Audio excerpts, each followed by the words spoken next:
आज हम पढ़ेंगे क्लास 6 का चैप्टर 5 सेपरेशन ऑफ सब्सटेंसेस। तो बच्चों, हम अपनी डेली लाइफ में कितने सारे इंस्टेंसेस देखते हैं जहाँ पर मिक्सचर्स में से कंपोनेंट को सेपरेट किया जाता है। बट आपको पता है कि जब भी हम सेपरेशन करते हैं उसके लिए हम अलग अलग मेथड का यूज़ करते हैं और उनके जो पर्पस होते हैं वो भी अलग अलग होते हैं। तो आइए पहले हम पर्पस को डिस्कस करते हैं। इसके लिए पहले एक एग्जाम्पल देखते हैं।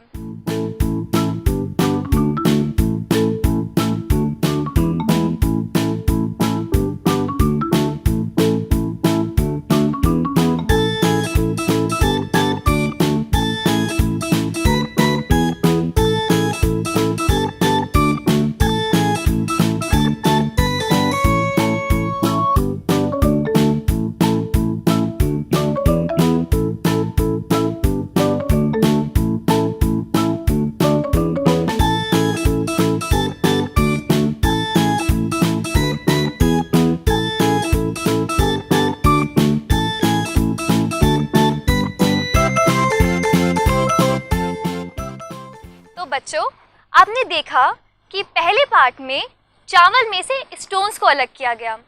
उसके बाद में चाय बनाते समय टी लिक्विड्स और टी लीव्स को सेपरेट किया गया और एंड पार्ट में दूध में चर्निंग का प्रोसेस किया जा रहा था। तो बच्चों, आपने ऑब्जर्व किया कि इन तीनों प्रोसेस के पीछे पर्पस अलग अलग थे। सो स्टूडेंट्स, आपने देखा कि सेपरेशन के पीछे मेजरली तीन पर्पस या उद्देश्य होते हैं। First, to remove impurity, second, to remove non useful components and third, to separate two useful components. So students, अभी हमने देखा कि सेपरेशन के पीछे क्या पर्पस होते हैं या क्या उद्देश्य होते हैं। तो अब हम आगे डिस्कस करते हैं सेपरेशन के कुछ मेथड्स के बारे में। ओके, तो मेथड्स को डिस्कस करने से पहले एक छोटी सी एक्टिविटी करते हैं। ठीक है, यहाँ पर आपको बहुत सारे ब्लॉक्स दिख रहे हैं, कलरफुल ब्लॉक्स। बचपन में बहुत खेला है ना हमने इनसे। अब हमें क्या करना है, इन ब्लॉक्स में से ब्लू वाले ब्लॉक्स को सेपरेट करना है। ठीक है, कैसे? अब आप कहेंगे ये तो बहुत इजी है ना?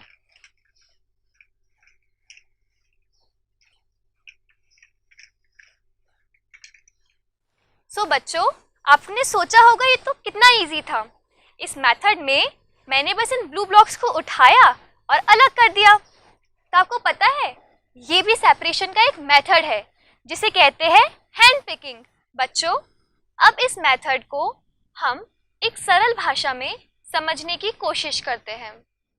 हस्त चयन, हैंड पिकिंग, वह विधि जिसमें अनुपयोगी अवयवों को हाथ से अलग किया जाता है।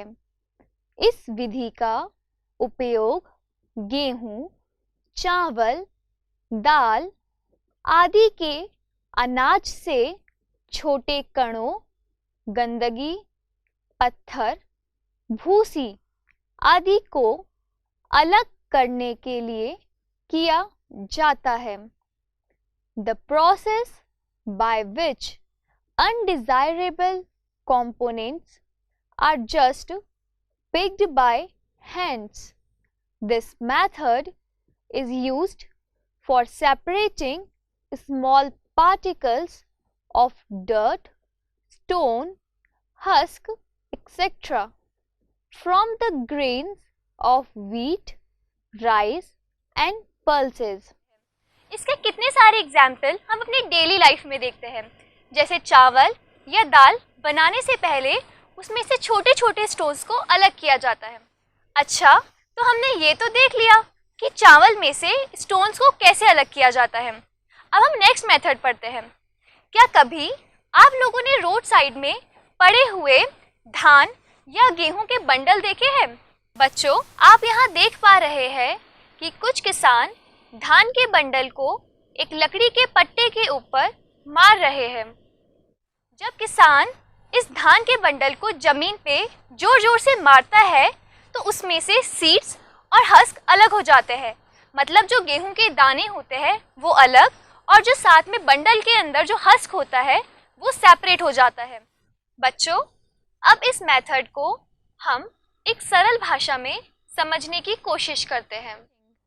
थ्रेशिंग, जो विधि अनाज को डंठल से अलग करने के लिए प्रयोग की जाती है, वह विधि थ्रेशिंग कहलाती है। The process that is used to separate grains from stalks is called threshing. पहले के टाइम में गांवों में थ्रेशिंग के लिए बुल का यूज़ किया जाता था, बट आजकल तो टेक्नोलॉजी बहुत एडवांस हो गई है, इसीलिए आजकल थ्रेशिंग के लिए भी मशीन्स आने लगी है, जिन्हें थ्रेशिंग मशीन कहा जाता है। तो बच्चों, अभी हमने थ्रेशिंग के बारे में पढ़ा। अब हम पढ़ते हैं आगे एक नए मेथड के बारे में, जिसे कहा जाता है विनोइंग। चलिए पहले इसका एक एग्जाम्पल देखते हैं। आप लोग देख रहे होंगे कि इस व्हीट ग्रेन्स में साथ में कुछ स्टोन पार्टिकल्स और कुछ सैंड के पार्टिकल्स भी प्रेजेंट हैं। तो बच्चों, इस टाइप का व्हीट हम यूजुअली घर पे नहीं खरीद के लाते, पर अगर खरीद के ले आते हैं तो हम इस व्हीट को फेंकते तो नहीं है। तो इसके लिए भी हमारे पास एक मेथड है जिससे हम इन व्हीट ग्रेन्स को साफ कर सकते हैं, इसमें मिली इम्प्योरिटीज़ को अलग कर सकते हैं। इसी मेथड को विनोइंग कहते हैं। इसमें हम एक ट्रेडिशनल सूप का यूज़ करते हैं और उस सूप में मिक्सचर को डालकर उसे उछाला जाता है, जिससे जितने भी लाइटर पार्टिकल्स होते हैं वो हवा के कारण अलग हो जाते हैं और जो हैवियर पार्टिकल्स होते हैं वो सूप में रह जाते हैं। तो इस मेथड में ये जो हस्क पार्टिकल्स हैं वो व्हीट से सेपरेट हो जाते हैं, क्योंकि ये लाइटर इन वेट है और व्हीट पार्टिकल्स हमारे सूप में रह जाते हैं। बच्चों, अब हम इस मेथड को एक सरल भाषा में समझने की कोशिश करेंगे। निष्पावन, विनोइंग, वह विधि जिसमें मिश्रण के हल्के और भारी घटकों को पवन अथवा वायु के झोंकों से अलग किया जाता है, निष्पावन कहलाता है। उदाहरण के लिए हवा की मदद से भूसी को अनाज से अलग करना। Winnowing can be used to separate lighter and heavier components of a mixture by wind or blowing air. For example, to separate husk from grains with the help of air. तो बच्चों, आपने देखा कैसे विनोइंग मेथड में हम एक traditional soup की help से व्हीट में से लाइटर पार्टिकल मतलब कि हस्क और सैंड को सेपरेट करते हैं। इसके लिए हम मिक्सचर को एक सूप में लेकर उसे कुछ हाइट से नीचे गिराते हैं। इसके हवा के कारण जो लाइटर पार्टिकल्स होते हैं वो हैवियर पार्टिकल से सेपरेट हो जाते हैं। तो इसी मेथड को हम विनोइंग कहते हैं। आइए चलिए अब हम नेक्स्ट मेथड की ओर मूव करते हैं, जिसे हम कहते हैं सीविंग। आप सभी ने चाय तो पी होगी, तो चाय बनाते समय हम टी लिक्विड और टी लीव्स को सेपरेट करते हैं। किससे सेपरेट करते हैं? छन्नी या सीव से। तो वो मेथड जिसमें सीव की हेल्प से सेपरेशन किया जाए उसे सीविंग कहा जाता है।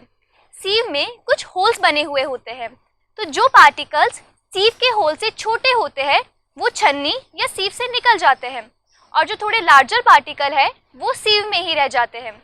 जैसे कि टी लिक्विड जो कि सीव के होल से पतला है या साइज में छोटा है वो अलग हो जाता है, उसका साइज कंपैरेटिवली छोटा होता है तो वो छन्नी से निकल जाता है। और चाय की जो पत्ती या टी लीव्स होती है वो साइज में थोड़ा बड़ा होता है तो वो सीव में ही रह जाता है। तो इसे ही हम सीविंग कहते हैं, जिसमें पार्टिकल को on the basis of their size, जिसमें कि सीव का साइज सबसे इम्पॉर्टेंट होता है, उससे सेपरेट किया जाता है। बच्चों, अब इस मेथड को हम एक सरल भाषा में समझने की कोशिश करते हैं।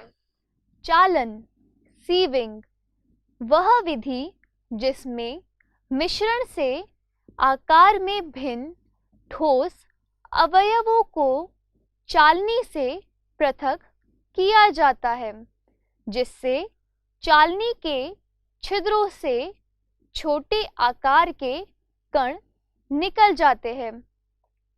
The process by which we separate solid constitutes of a mixture which differ in their sizes. A sieve is device with many small holes in it which allow the small sieving के कुछ और example देखते हैं।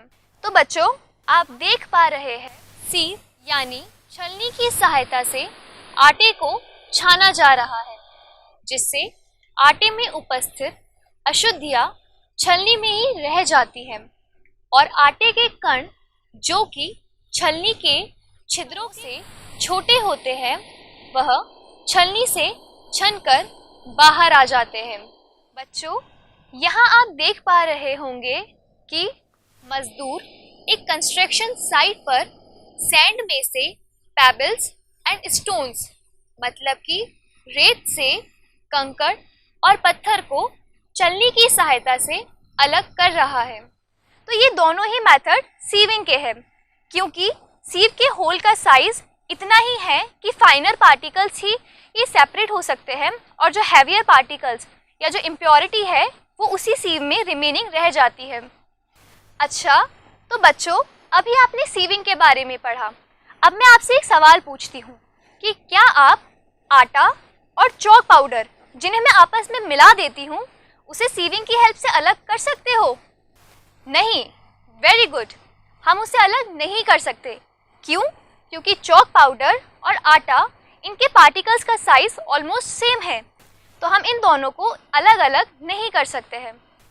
तो बच्चों, अभी हमने पढ़ा सीविंग के बारे में। बट बच्चों, अगर हमारे पास में इम्प्योरिटी ऐसी हो जो पानी में डिसॉल्व ना हो तो हम उसे कैसे अलग करेंगे? तो आइए हम स्टार्ट करते हैं हमारा सेपरेशन का एक नया मेथड, जिसका नाम है सेडिमेंटेशन एंड डिकेंटेशन। तो बच्चों, चलिए इसे हम एक एक्टिविटी से समझते हैं। और इस एक्टिविटी में हमें चाहिए होगा एक ग्लास रॉड, एक spatula, soil sample, tripod stand, funnel, एक बीकर जिसमें पानी है, एक empty beaker, filter paper, salt sample और मेजरिंग सिलेंडर। बट बच्चों, सॉल्ट सैंपल और मेजरिंग सिलेंडर का इस्तेमाल हम अगली एक्टिविटी में करेंगे। अभी हम इन्हीं का यूज़ करते हुए अपनी एक्टिविटी को पूरा करेंगे। तो बच्चों, चलिए अब हम अपनी एक्टिविटी स्टार्ट करते हैं। तो बच्चों, पहले हम बीकर लेंगे जिसमें हमारे पास पानी है। अब स्पैचुला की हेल्प से हम इसमें सॉइल को डालेंगे।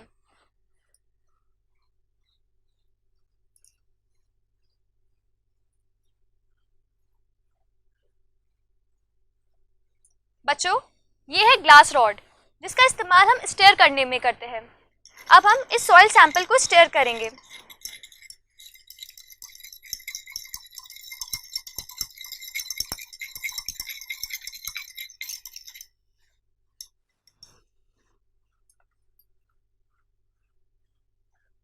तो बच्चों, आप लोग देखेंगे कि स्टेयर करने के बाद भी सॉइल पानी में डिसॉल्व नहीं होता है, बल्कि ये नीचे सेटल डाउन हो जाता है। इसे हम कहते हैं सेडिमेंटेशन या अवसादन। बच्चों, अब इस मेथड को हम एक सरल भाषा में समझने की कोशिश करते हैं। अब साधन सेडिमेंटेशन मिश्रण में जल मिलाने पर भारी अवयवों के नीचे तल में बैठ जाने की प्रक्रिया को अवसादन कहते हैं।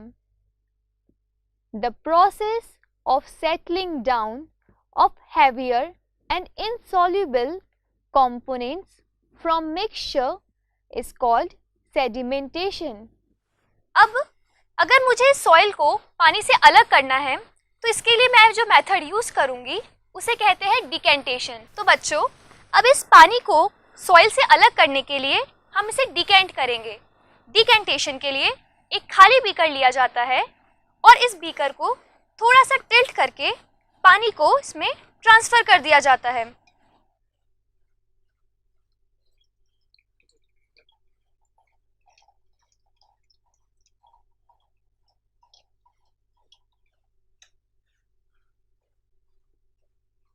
तो बच्चों आप देखेंगे कि सॉइल हमारा इसी बीकर में रह जाता है और पानी दूसरे बीकर में सेपरेट हो जाता है। बच्चों अब हम इस मेथड को एक सरल भाषा में समझने की कोशिश करेंगे। निस्तारण डिकेंटेशन अवसादी कणों को विचलित किए बिना द्रव को स्थानांतरित करने को ही निस्तारण कहते हैं। The process of transferring liquid without disturbing the sediments is called decantation. But बच्चों क्या ये पानी साफ है? नहीं, ये पानी साफ नहीं है। तो इसके लिए हम एक नेक्स्ट मेथड पे प्रोसीड करते हैं जिसका नाम है फिल्ट्रेशन। फिल्ट्रेशन के लिए हमें आवश्यकता पड़ेगी एक फिल्टर पेपर की। तो बच्चों यह है हमारा फिल्टर पेपर। इसे हम ऐसे करके फोल्ड करते हैं और इसे फनल में इस तरीके से लगा दिया जाता है। अब इस फनल को ट्राइपॉड स्टैंड पे रख देंगे और डिकेंट करके हमें जो पानी मिला था इसे फिल्टर करना स्टार्ट करेंगे।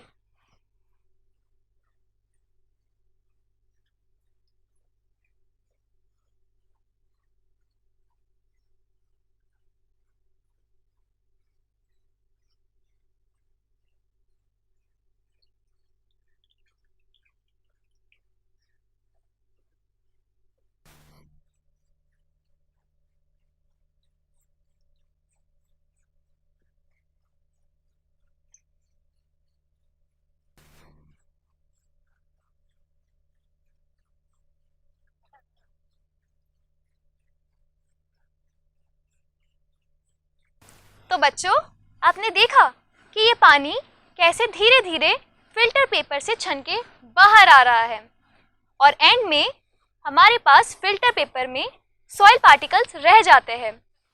तो बच्चों अब इसमें से पूरा पानी फिल्टर हो चुका है।